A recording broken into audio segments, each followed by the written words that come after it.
Hey, Grace, it's Marriage Monday. One of the things that frequently occurs when a couple get married is rather than using the traditional vows in their wedding ceremony, they write their own vows, which is okay, but sometimes what they write is not really a vow. It's just simply an expression of their love or admiration, or it's a list of likes.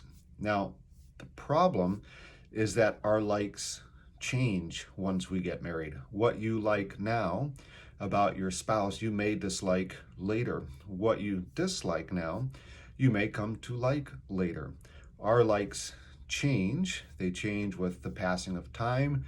They change with the differing seasons of life. They change with age. And so we really can't enter a marriage. We can't build a marriage on likes because they change. Rather, what we build a marriage on are vows or promises, a covenant commitment. Now, in order to keep a promise, right, in order to stay committed, to be faithful in the covenant of marriage, that requires wisdom.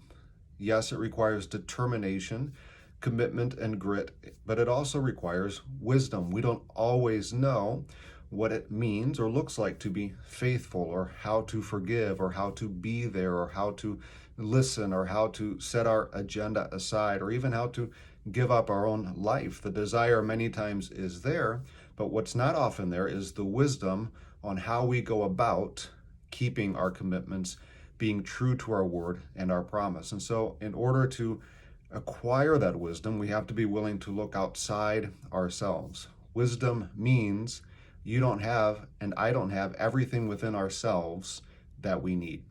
And so we look outward. And to look outward for wisdom requires humility. And so to keep our promises in marriage requires humility.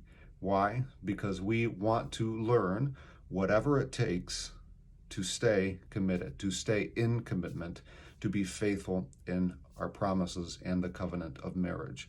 So today, yes, there are things we like and there are things we dislike, but more foundational than that are the promises that we've made. And in order to keep those promises, what is required is wisdom. So let's be willing today to look outside of ourselves and to build on the wisdom that God gives in order to stay committed and in a long-standing and fruitful marriage.